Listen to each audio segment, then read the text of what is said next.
우리가 하는 기도, 과연 어떻게 해야 하나님께 온전히 닿을 수 있을까요? 많은 분들이 궁금해 하실 텐데요. 오늘 마태복음 6장을 통해서 그 비밀의 문을 여는 열쇠를 한번 찾아보려고 합니다. 그 핵심 원리들을 하나씩 아주 쉽게 파헤쳐 볼게요. 자, 오늘 우리가 살펴볼 내용은 이렇습니다. 먼저 믿음의 기도가 대체 뭔지 알아볼 거고요. 그리고 우리가 흔히 빠지기 쉬운 기도의 함정은 뭔지, 또 어떻게 피해야 하는지도 짚어볼게요. 그리고 나서 진짜 기도의 핵심은 뭔지, 그 기도가 가진 놀라운 능력은 어디서 오는지, 그리고 궁극적으로 우리가 왜 기도해야 하는지, 그 목적까지 함께 알아보겠습니다. 자, 그럼 첫 번째 질문부터 시작해 볼까요? 믿음의 기도란 과연 뭘까요? 이 본질은요, 생각보다 아주 단순한데 그 안에는 정말 깊은 진리가 담겨 있어요. 믿음의 기도는요, 딱 세 가지 확신 위에 서 있다고 생각하시면 돼요. 첫째, 내 기도를 듣고 계시는 분이 있다는 믿음. 둘째, 그분이 나에게 분명한 약속을 주셨다는 믿음. 그리고 마지막으로 그분은 반드시 응답하신다는 믿음. 이 세 가지가 바로 믿음의 기도를 떠받치는 단단한 기둥인 셈이죠. 자, 그런데 여기서 진짜 흥미로운 점이 있어요. 성경은 이렇게 기도하세요 하고 바로 알려주기 전에 먼저 이런 기도는 절대 하지 마세요 하고 경고부터 하거든요. 우리가 정말 쉽게 빠지는 두 가지 함정, 과연 뭘까요? 성경이 딱 짚어서 말하는 두 가지 실수가 있는데요. 바로 남들한테 보여주려고 하는 기도랑 아무 의미 없이 그냥 말만 되풀이하는 기도예요. 하나는 기도를 들어주는 대상을 완전히 착각한 거고, 다른 하나는 기도의 방법을 잘못 이해한 거죠. 첫 번째 함정, 바로 보여주기 위한 기도인데요. 이건 말 그대로 기도의 초점이 하나님이 아니라 주변 사람들한테 맞춰져 있는 거예요. 이렇게 되면 기도는 하나님과의 대화가 아니라 사람들 앞에서 하는 연기가 되어버리는 거죠. 나 이렇게 기도 잘해요 하고 보여주기 위한 퍼포먼스랄까요? 성경은 이런 기도에 대해서 정말 단호하게 말해요. 그들은 자기 상을 이미 받았다.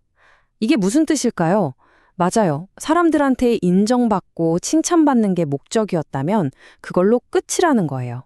하나님이 주시는 진짜 보상은 없는 거죠. 자, 그리고 두 번째 함정. 바로 중언부언하는 기도입니다. 이건 뜻도 없이 그냥 같은 말을 계속 반복하는 건데요. 마치 무슨 마법 주문 외우듯이 말을 많이 하면 할수록 기도가 더 잘 이뤄질 거라고 생각하는 거죠. 이건 하나님과의 인격적인 관계가 아니라 어떤 공식에 기대는 거나 마찬가지예요. 여기서 우리가 꼭 기억해야 할 게 있어요. 하나님은 우리가 입력한 공식대로 결과를 내주는 기계가 아니라는 거예요. 그분은 우리와 인격적으로, 마음으로 소통하고 관계 맺기를 원하시는 분이라는 거죠. 자, 그럼 이렇게 기도하지 말라는 건 알겠는데, 그럼 도대체 어떻게 기도해야 할까요? 남들 보라고 하는 기도가 아니라면 어디서, 어떻게 해야 진짜 기도일까요?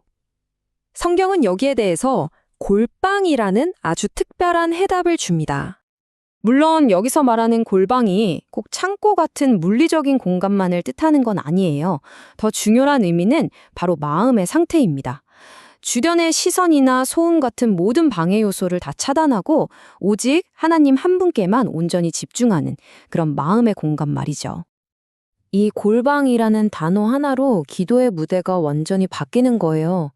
수많은 사람들이 지켜보는 넓은 광장에서 아무도 나를 보지 않는 아주 은밀한 곳으로 말이죠. 기도가 더 이상 사람들 앞에서 하는 공연이 아니라 하나님과 단둘이 만나는 친밀한 시간으로 바뀌는 바로 그 순간입니다. 좋아요. 올바른 마음으로 골방에서 기도한다고 해봅시다. 그럼 그 기도는 대체 어떤 힘을 갖게 될까요?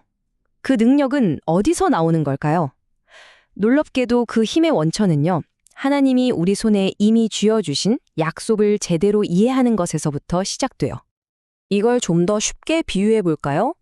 성경을 그냥 오래된 책이 아니라 하나님이 우리에게 주신 약속어음이라고 생각해 보는 거예요.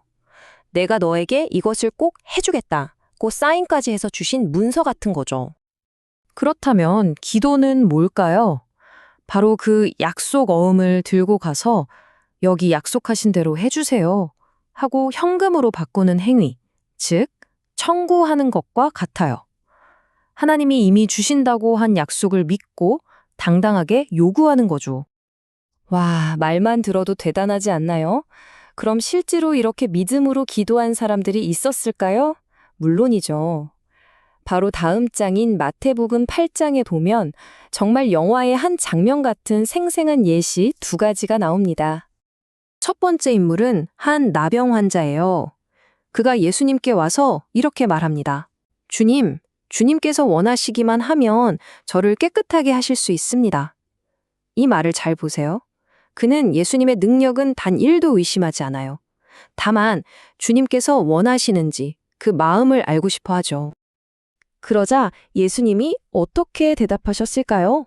망설임 없이 바로 말씀하십니다. 내가 원한다. 깨끗해져라. 와, 이 한마디로 예수님의 능력과 그분의 따뜻한 마음이 모두 증명된 거죠. 그런데 여기서 끝이 아니에요.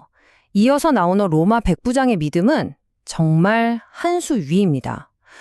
그는 예수님이 굳이 자기 집까지 오실 필요도 없다고 말해요. 그냥 말씀 한마디만 해주시면 자기 하인이 나을 거라고 믿었거든요. 정말 대단하죠? 이 두 이야기가 우리에게 보여주는 핵심, 바로 이겁니다. 우리의 믿음, 우리의 기도가 바로 하나님의 놀라운 능력이 흘러나오는 통로가 된다는 것. 자, 그럼 이제 마지막 질문에 도달하게 됩니다. 이게 어쩌면 가장 중요한 질문일 수도 있어요. 성경을 보면 하나님은 우리가 구하기도 전에 우리에게 뭐가 필요한지 다 아신다고 하거든요. 그럼 굳이 우리가 기도해야 하는 이유가 뭘까요? 정말 그렇죠. 모든 걸 다 아신다는데 왜 굳이 기도를 하라고 하실까요? 기도가 단순히 내가 원하는 걸 얻어내기 위한 주문이나 거래 같은 걸까요? 그에 대한 대답은 바로 관계에 있습니다. 기도의 진짜 목적은 무언가를 얻어내는 게 아니에요. 바로 그 기도하는 시간을 통해 하나님과 인격적으로 만나고 소통하고 관계를 맺는 것, 그 자체가 목적인 거죠. 기도는 하나님과 우리를 이어주는 가장 소중한 통로입니다. 결국 기도의 궁극적인 목적은 이거예요. 응답을 받든 못 받든 그 과정을 통해 하나님과 계속 대화하면서 마치 가장 친한 친구와 상의하듯이 그분과 함께 내 인생을 살아가는 법을 배우는 것, 바로 그것입니다.